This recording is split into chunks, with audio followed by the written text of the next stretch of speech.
मैं ये कहूँगा कि हमारा एग्ज़ाम आज भी था और आज एग्ज़ाम हो गया है। जी।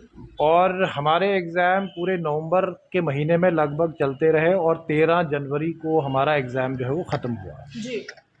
मैं सिर्फ ये कहना चाहता हूँ कि एग्ज़ाम कंटिन्यूअसली चल रहे हैं। एक दिन टेक्निकल ग्लिच आ गया, टेक्निकल इशू आ गया, तो वो जो है मुझे नहीं लगता है कोई इतनी बड़ी बात है कि जिसको कि इतना ज़्यादा जो है वो आउट ऑफ प्रोपोर्शन या हम थोड़ा सा बड़ा चढ़ा के पेश करें। जी।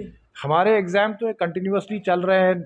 अक्टूबर में एग्ज़ाम हुए, नवंबर में एग्ज़ाम हुए, दिसंबर में एग्ज़ाम हुए, जनवरी में एग्ज़ाम हुए और लेकिन सर फिर आज भी आज जनवरी का महीना अभी चल ही रहा है, तो आज भी एग्ज़ाम है। जी। 24 को फिर है, फरवरी के महीने में और आने वाले हैं। तो मेरा आपसे ये कहना है कि जब कोई काम करता है ना, जी। और ख़ासकर जो इस तरह का चैलेंजिंग काम है और इस बड़े स्केल पे, जी। और आप देख रहे हैं कि तेज़ी से भी बैक टू बैक एग्ज़ाम करा रहे हैं हम, तो जहाँ इतना काम चल रहा हो, हमारे सारे साथी लोग इतनी मेहनत करते हैं, तो कहीं एक आध बार जो है वो कोई छोटी मोटी कमी भी रह सकती है। और ख़ासकर जो टेक्निकल चीज़ें हैं, ये तो गाड़ी का ब्रेकडाउन हो जाता है कहीं पे, अचानक से हो सकता है ना, जी। जी। तो वो तो इशू नहीं बनता है ना। कभी माइक भी फेल हो सकता है। जी। तो इस तरह से कल हमारा जो है उसमें सर्वर से कनेक्ट होने में कोई इश्यूज़ आ गए, जिसकी वजह से दो सेंटर्स पे एग्ज़ाम नहीं हो पाया। लेकिन इस सीबीटी का तो मैं कहूँगा कि एक अच्छा पॉइंट ये है ना, एक जी। अच्छा एस्पेक्ट ये है कि जब हम ये कंप्यूटर बेस्ड एग्ज़ाम कराते हैं तो पेपर जो है वो किसी को दिखता नहीं है। जी। वो पेपर जो है वो सर्वर और सिस्टम के बीच में होता रहता है। है जी, बिल्कुल। तो एग्ज़ाम जो है वो हमारा चल ही रहा है, आज भी है और 24 को है। तो हमने जो कल जो नहीं हो पाया 2 सेंटर्स पे, तो वो कब होगा? वो 24 को कर दिया। 24 को। तो ये तो बड़ा स्वाभाविक है कि अगर एक बार टेक्निकल प्रॉब्लम आ गई तो उसको अगली बार कर लेंगे। जी। इशू बनाने की तो कोई ज़रूरत ही नहीं है। अब क्या है कि कुछ लोगों को शायद ये दिखाना हो कि भाई ये एग्ज़ाम क्यों बार बार हो रहे हैं, तो कोविड प्रोटोकॉल फॉलो नहीं कर रहे हैं। जहाँ भीड़ भाड़ जमा होती है और आप जब कैमरा लेके जाते हैं, जी। तो वहाँ पे बच्चे भी, हमारे जो नौजवान बच्चे हैं, ये भी थोड़ा जज्बात में होते हैं, तो आ जाते हैं कैमरे पे। तो अदरवाइज़ ये कोई इतनी बड़ी बात नहीं थी कि एग्ज़ाम जो है वो अगर रीशेड्यूल हो गया, अगर आज नहीं हो पाया तो नेक्स्ट डेट पे आ गया, जी। अगली डेट पे हम करेंगे। हाँ, उसमें इतना ज़रूर हुआ है कि जो बच्चे आए थे उनको इनकन्वीनियंस होता है, जिसका हमें बहुत खेद है। और हमने नोटिस निकाला, उसमें लिखा भी कि हमको इसका बहुत रिग्रेट है कि बच्चों को इनकन्वीनियंस हुआ। लेकिन टेक्निकल इश्यूज़ के सामने जो है वो आप कुछ नहीं कर सकते। जी। चलिए सर, अब हम रिफॉर्म्स जो होते हैं ना, ये कंटिन्यूअस प्रोसेस होता है। ये ऐसा नहीं है कि मैं आके कहूँगा कि अचानक सब कुछ मैंने हो कर गया। दिया, या आज जो टीम यहाँ पे काम कर रही है तो इन्होंने ही सब कुछ किया है। पहले लोग जो थे उन्होंने एक अच्छी आधारशिला डाली थी, एक अच्छा काम किया। पिछले कई सालों से इंस्टीट्यूशन काम कर रहा है जी। और सरकार में जितनी नॉन गेजेटेड रिक्रूटमेंट होती आई है, चाहे वो टीचर्स हैं, चाहे वो जूनियर स्टैटिस्टिकल असिस्टेंट है, अकाउंट्स असिस्टेंट हैं, जूनियर असिस्टेंट हैं, स्टेनोग्राफर्स हैं, या और कई तरह की पोस्टें हैं, चाहे पैरामेडिकल स्टाफ हो, जितनी भी नॉन गेजेटेड पोस्टें सरकार में भर्ती होती रही हैं, जी। ये सारी एसएसबी के द्वारा होती रही है। तो एसएसबी जो है वो पीछे से बहुत काम करता आया है, क्योंकि हज़ारों लोगों को जो नौकरियां मिली हैं वो एसएसबी के द्वारा ही मिली हैं। जी।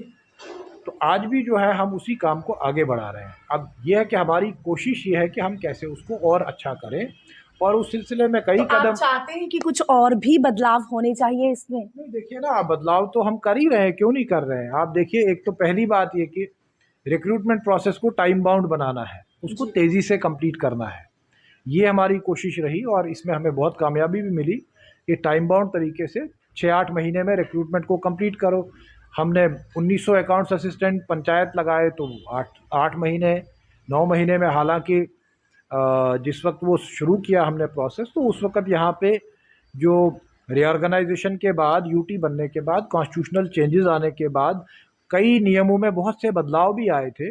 बदलाव के बावजूद भी हमने उसको 8-9 महीने में कंप्लीट किया। फिर क्लास 4 की रिक्रूटमेंट बड़े ट्रांसपेरेंट तरीके से बड़े स्केल पे, जिसमें 3 लाख सवा 3 लाख बच्चों ने पार्टिसिपेट किया और उसमें 5,000 से ज़्यादा जो है वो सिलेक्शन हम कर चुके हैं। इसी तरह से पीएम पैकेज में 2,000 वैकेंसीज़ को फिल कर चुके हैं। जी अभी पीछे जो है वो कई एग्ज़ाम हमने कराए हेल्थ डिपार्टमेंट की पोस्टों के, जो 1200 पोस्ट का सिलेक्शन हमारे पास तैयार है, लेकिन उसमें कोर्ट का स्टे है। हम इंतज़ार कर रहे हैं कि स्टे वैकेट होता है तो हम वो सिलेक्शन कंप्लीट करके वो बच्चे भी जो है 1200 के करीब लग जाएंगे। इसी तरह से जेईज़ के एग्ज़ाम हुए, फिर लाइब्रेरी डिपार्टमेंट के एग्ज़ाम्स हुए हैं, या अभी कल हमने एक रिज़ल्ट निकाला जूनियर स्टैटिस्टिकल असिस्टेंट 91 पोस्टों का है। तो हमारा ऑनगोइंग प्रोसेस है। साथ में 1500 जो जिस एग्ज़ाम की अभी आप कुछ लम्हे पहले बात कर रहे थे जूनियर असिस्टेंट का, तो वो 1550 पोस्ट तो वो है जिसका एग्ज़ाम 24 को ख़त्म होगा, तो वो भी आगे आने वाले दिनों में कंप्लीट होगा। तो हमारी ये कोशिश रही है कि ये जो सिलेक्शन प्रोसेस है इसको टाइम बाउंड किया जाए। यहाँ पे सालों लग जाते थे, उसको कोशिश की है कि उसको कम करें और ये महीनों के अंदर ही रिक्रूटमेंट्स जो है वो कंप्लीट हो जाए। और दूसरा ये कि ट्रांसपेरेंटली करें।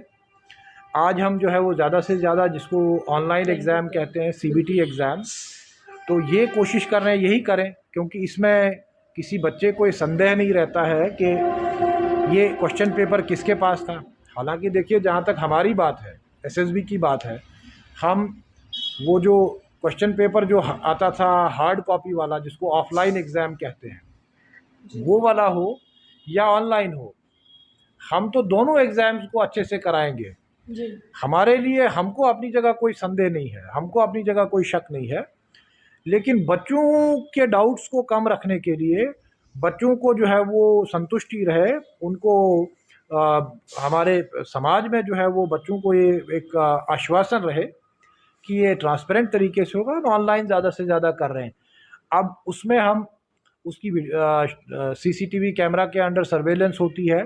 इसी तरह से अब हम सोच रहे हैं आगे जो है वो जैमर लगाएं। ये डिवाइसेस जो मोबाइल वगैरह गैजेट्स लेके अंदर आ जाते हैं, तो जैमर लगा देंगे। अब अगले एग्ज़ाम्स जो आने वाले होंगे उसमें जैमर की सर्विसेज। अभी तक हम बायोमेट्रिक अटेंडेंस कर रहे हैं, अब हम सोच रहे हैं कि जो आपने देखा होगा वो आँखों वाली पहचान वाला जो निकला, आयरिस बेस्ड बायोमेट्रिक, उसको इंट्रोड्यूस करेंगे।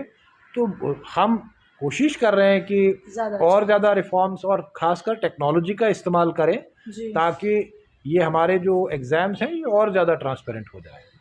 काफ़ी ज़्यादा जेकेएसएसबी पे सवालिया निशान उठाए जा रहे हैं, उन लोगों को क्या मैसेज जाएगा आज आपका आखिर में? सवालिया निशान, आज तो सारा नौजवान खुश है कि ट्रांसपेरेंट सिलेक्शन हो रही है।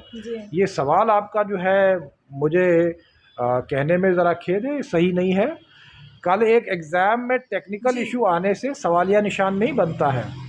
ये तो मैंने पहले ही कहा कि ब्रेकडाउन तो टेक्निकल ब्रेकडाउन कहीं भी हो सकता है, कभी भी हो सकता है। तो उसकी वजह से एग्ज़ाम की ट्रांसपेरेंसी और उसकी इंटेग्रिटी जो है, उस पर कोई कमी नहीं आनी चाहिए। बाकी एग्ज़ाम आज नहीं कराया, कल कराया या परसों कराया, उससे क्या फ़र्क पड़ता है।